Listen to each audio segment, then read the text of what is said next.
হাজারো শয়তান ভারী, আর হাজারো আবেদের জন্য একজন শয়তান যথেষ্ট। খুলে বলছি, ভালো করে বলছি। একটা যদি আলেম থাকে তাহলে কতটি শয়তান ওকে ভাঙাইতে লাগবে? কটি লাগবে বলেন তো? 1000টা লাগবে। কতটি? তারপরও আলেমকে ভাঙাইতে সহজে পারবে না।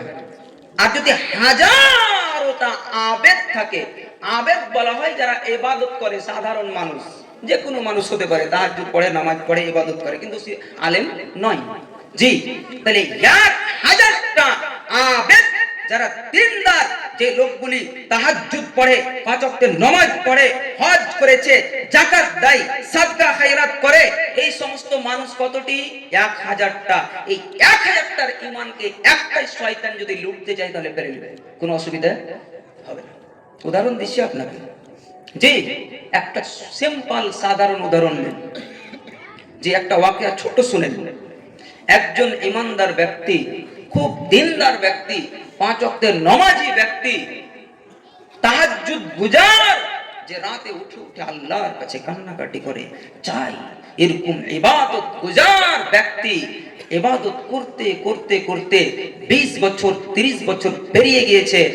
এই ইবাদত করে রাতে একদিন সেই ব্যক্তি নিজের বাড়িতে ঘুমিয়ে আছেন।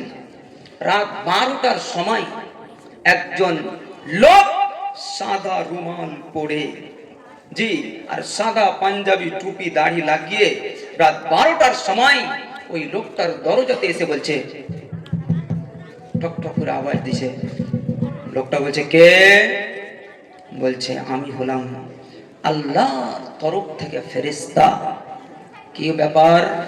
বলছেন, আপনার 23 বছরের আমল দেখে, আপনার 30 বছরের আমল দেখে আল্লাহর আরশ পর্যন্ত, আল্লাহর আসমান পর্যন্ত, জমিন পর্যন্ত হাজার হাজার ফেরেশতা সব খুশি হয়ে গেছে।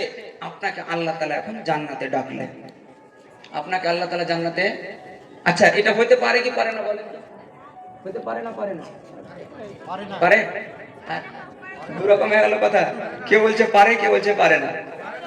পারে না। কেন পারে না? এখনো মরেনি।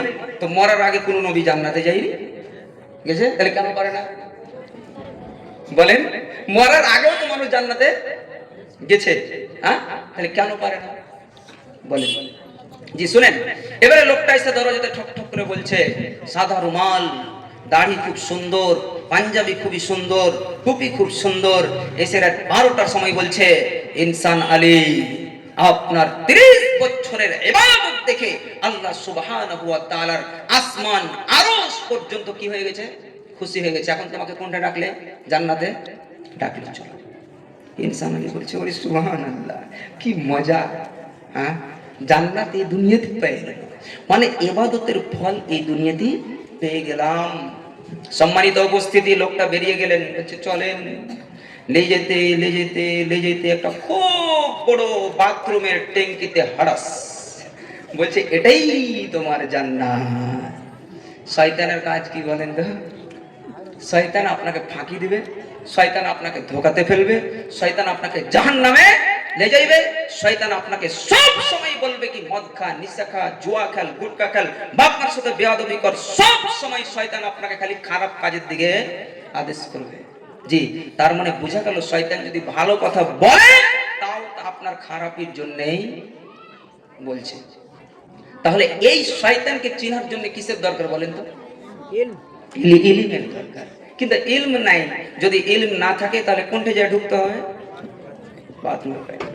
জি, এটা হলো ইলমের ফজিলত। আপনাকে আমি ছোট করছি না, আপনাকে বুঝাইতে যাচ্ছি যে ইলমের কত গুরুত্ব আপনি বুঝেন না কেন, আপনি শিখেন না কেন? মসজিদে মক্তব চলছে, চলছে না চলে না? একদিনও কোরআন শিখতে গিয়েছেন না?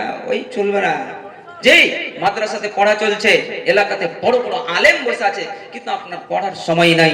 যখন আপনাকে বলা হচ্ছে, এ দাদা কোরআনটা শিখতে হবে, জ্ঞান অর্জন করতে হবে, তখন হ্যাঁ বয়স আচ্ছা আচ্ছা না, হার বয়স হয়ে গেছে, এখন পড়ার বয়স।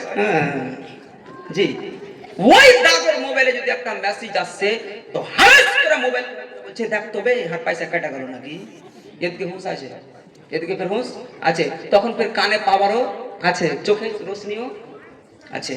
জি, এই দাদুকে কে বুঝাবে বলেন? দাদু, আপনাকে যে কোনো মূল্যে জ্ঞান অর্জন করতেই হবে, আপনার কোনো ক্ষমা নাই। সাহাবায়ে কিরামের ইতিহাস আপনি উঠিয়ে দেখেন, সাহাবায়ে কিরাম যখনই ইসলাম গ্রহণ করতেন, সাথে সাথে তারা কোরআন হাদিসের শিক্ষা শুরু করে দিতেন। করতেন না? করতেন না? করতেন। জি, সম্মানিত উপস্থিতি, আপনাকে বলছিলাম জ্ঞান অর্জন না করলে আপনার সব জায়গাতে কি লস আর লস। শুধু তাই নয়, সালাফে সালেহিন উলামায়ে কিরাম বড় বড় বিদ্বানগণ বলেছেন, ইলম ছাড়া আমল অন্ধ, ইলম ছাড়া আমল অন্ধ, বিদ্যা ছাড়া আমল অন্ধ। কি করে অন্ধ হলো? একজন অন্ধ মানুষকে গাড়ি যদি চালাইতে দেন তো চালাইতে পারবে? পারবে? পারবে না, অ্যাক্সিডেন্ট করবে। আর মানুষ সাহস